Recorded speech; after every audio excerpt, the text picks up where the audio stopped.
1, 2, c'est lancé. Hello, mes jeunes Padawan, content de te retrouver aujourd'hui. Dans cette vidéo, on va parler de Ramadan, on va parler de jeûne, on va parler de perte de poids, on va parler de perte de muscles. Et aussi, on va voir combien de protéines tu peux manger par repas. Bref, on va parler vraiment de pas mal de choses. Donc si ces types de sujets t'intéressent, reste bien jusqu'à la fin de la vidéo, tu vas apprendre pas mal de choses.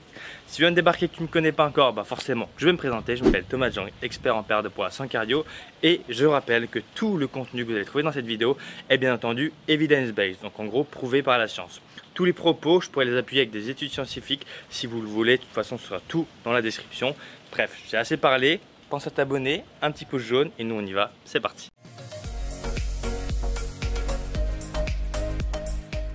Alors, je vais essayer de faire cette vidéo en 7 minutes top chrono avant que je me décompose par rapport au soleil. Vous allez peut-être voir des petits points qui vont apparaître, c'est cette inspiration, je sais te le dire. Alors, Ramadan, on m'a posé une question, c'est par rapport à la perte de poids. Est-ce que ça peut aider? Est-ce qu'on va prendre du poids? Alors, je rappelle les bases. Pour perdre du poids ou prendre du poids, le facteur numéro 1, ça reste le déficit calorique ou le surplus calorique. Que tu jeûnes la journée ou pas, si quand tu manges, tu es en surplus calorique, tu vas prendre du poids.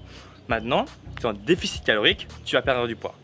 Le petit aspect différent par rapport au Ramadan, c'est que c'est un jeûne sec. Où en fait, on ne mange pas et on ne boit pas.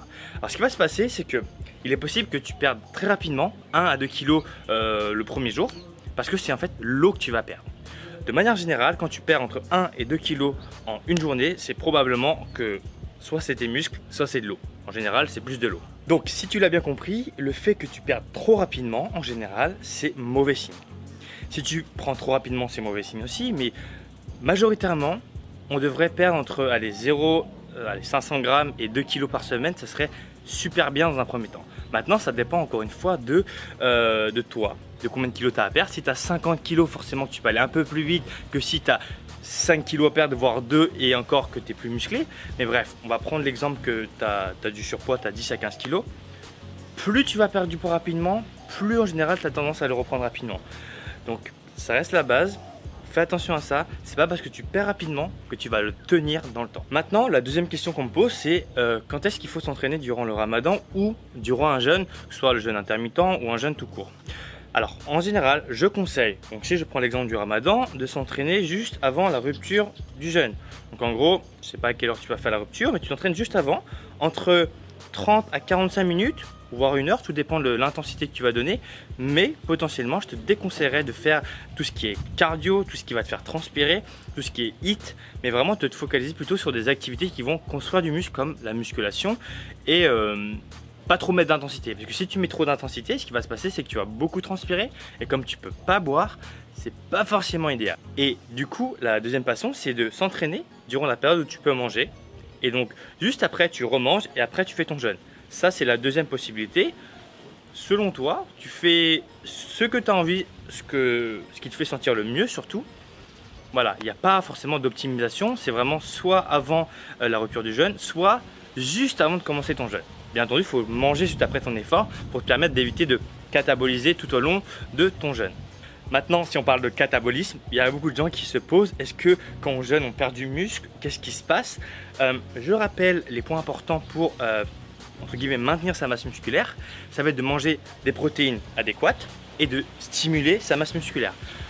Je vais encore le rappeler, mais d'un point de vue de la survie, le muscle, c'est inutile, on s'en fout. Donc, si je prends mon exemple, moi, si je me mets à jeûner, je vais essentiellement taper dans mes muscles pendant 1 à 2 semaines. Si je mange pas, c'est vraiment mes muscles qui vont fondre en premier, parce que les muscles, ça sert pas à grand chose.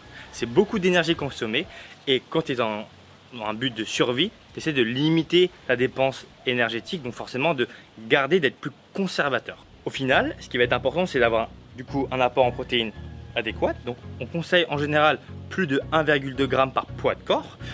Donc si je fais 100 kg, ça fait 120 g de protéines par jour. Corrélé à une activité physique, donc n'importe, tes pompes, l'activité que tu as envie de faire, qui va stimuler ta masse musculaire. Ça reste le b.a.-ba. Tu fais de la course à pied, tu ne stimules pas ta masse musculaire comme il faudrait.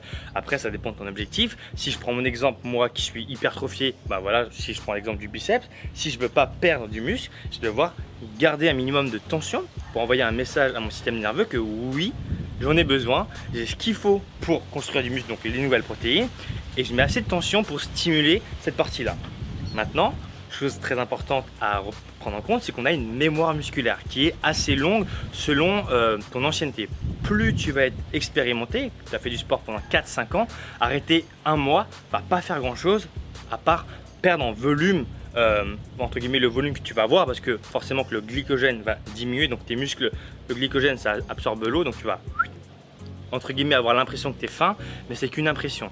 Encore une fois, à partir du moment où tu vas reprendre petit à petit, tu vas retrouver rapidement, et c'est encore une fois cool d'avoir justement cette mémoire musculaire. Ça permet justement de pas forcément avoir besoin de s'entraîner tout le temps, et on peut compter sur cette mémoire là. C'est comme un compte en banque où on met de l'argent de côté et derrière on peut s'en servir quand on a besoin. Maintenant, une autre question qu'on me pose, c'est est-ce que c'est possible de manger toutes ces protéines d'un coup sur un repas ou 2 repas?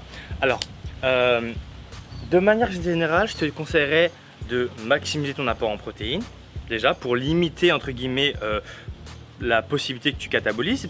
Maintenant, ce qu'il faut que tu prennes en compte, c'est qu'on a un mécanisme dans le corps humain qui s'appelle le muscle full effect. Donc, je ne connais pas le nom en français, je suis désolé, mais ça veut dire qu'en gros, à partir d'un seuil de protéines, bah, entre guillemets, tu as du mal à absorber ce que tu vas manger. Donc, finalement, tu perds de l'argent.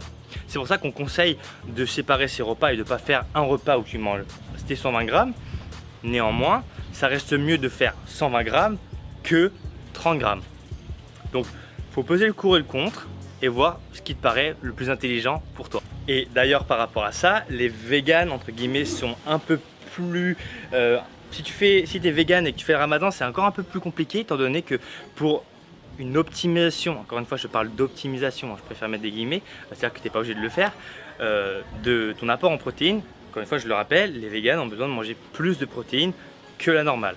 Tout simplement parce qu'il y a une légère moins bonne assimilation des légumineuses, du tofu, etc. comparé à la protéine animale. Au final, tout ce que je viens de te dire dans la vidéo, c'est vraiment en termes d'optimisation. Tu n'es pas obligé de le faire. Fais confiance à ta mémoire musculaire. Tu peux t'entraîner 1 à 2 fois par semaine. Prends le temps de t'écouter. Ça reste le plus important. Moi, je te donne des conseils pour essayer d'optimiser tout ça. Bien entendu, tu peux te reposer, tu peux t'entraîner. Le plus important, c'est que tu sois en forme et que tu aies confiance en toi, que tu aies retrouvé de l'énergie, ça reste le plus important. Donc voilà pour la vidéo, en tout cas j'espère qu'elle t'aura plu. C'est une vidéo assez courte, mais voilà, j'espère être rentré vraiment à l'essentiel. Et si jamais tu aimes ce genre de vidéo, n'hésite pas à m'envoyer un petit love dans les commentaires, le bouton s'abonner, le petit pouce jaune. Je te dis à bientôt pour une prochaine vidéo. Tu as mes 2 anciennes vidéos qui t'a fait juste ici. Allez, ciao.